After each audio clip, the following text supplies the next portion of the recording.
Hey everyone, welcome back to 5 Minutes Fluentcast. Let me ask you something right away.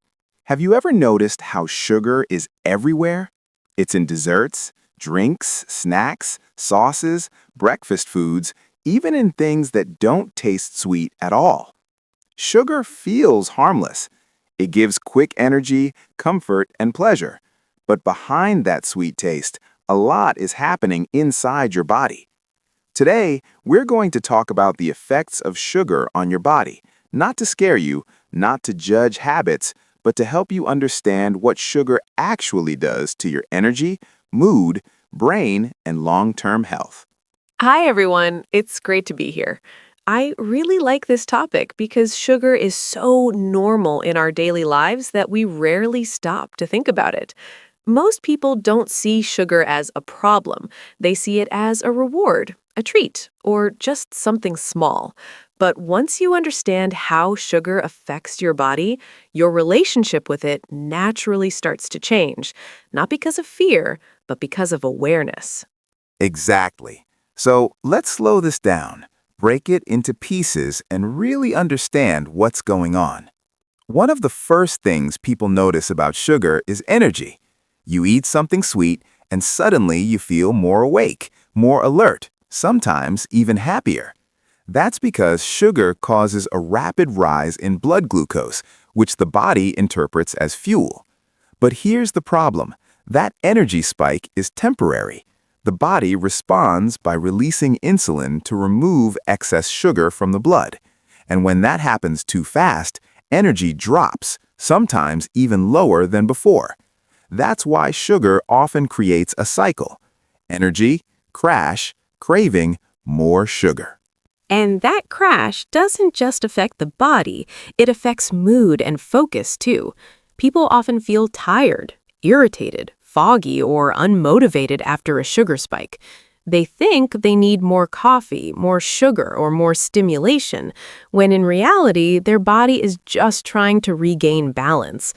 Over time, this constant up and down makes it harder to maintain stable energy throughout the day. Sugar has a strong effect on the brain because it activates the reward system. When you eat sugar, dopamine is released, the same neurotransmitter linked to pleasure and motivation. That's why sugar feels comforting. But frequent stimulation of this system can reduce sensitivity over time. The brain starts needing more sugar to feel the same reward. This is why sugar cravings feel so strong and emotional. It's not just about taste, it's about chemistry. And that's also why sugar can affect concentration. Short term, it may feel stimulating, but long term, high sugar intake is associated with poorer focus, memory issues, and mental fatigue. The brain works best with steady fuel, not constant spikes. Another important effect of excess sugar is inflammation. When sugar intake is high and frequent, the body enters a low-grade inflammatory state. Inflammation doesn't always cause immediate pain. Instead, it slowly affects joints, digestion, skin, and even brain function. Over time, this can contribute to chronic conditions and a general feeling of discomfort or low energy that people often can't explain. That's why some people feel better, lighter, clearer, more energetic when they reduce sugar, even without changing anything else. The body simply becomes less inflamed and more balanced. Sugar also plays a big role in metabolic health. When the body is constantly exposed to high sugar levels, it becomes less responsive to insulin. This condition, insulin resistance, forces the body to work harder just to manage blood sugar. Over time, this increases the risk of weight gain, fatigue, and metabolic diseases. But it's important to say this clearly. This doesn't happen overnight. It's the result of repeated habits over time. Which means small changes really matter. This isn't about cutting sugar completely or being extreme. It's about reducing constant exposure and giving the body space to recover. Sugar is also deeply connected to emotions.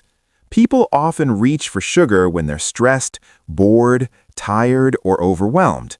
That doesn't mean weakness. It means sugar temporarily soothes the nervous system.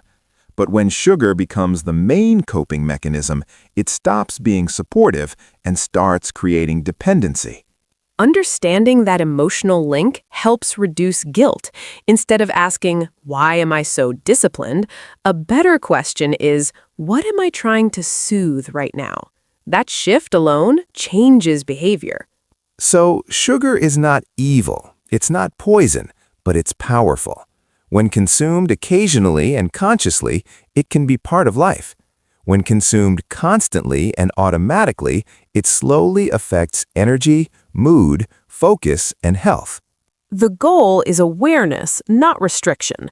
When you understand what sugar does, you naturally start choosing differently. Here's a simple practice you can try this week. Start paying attention to how you feel after eating sugar, not during.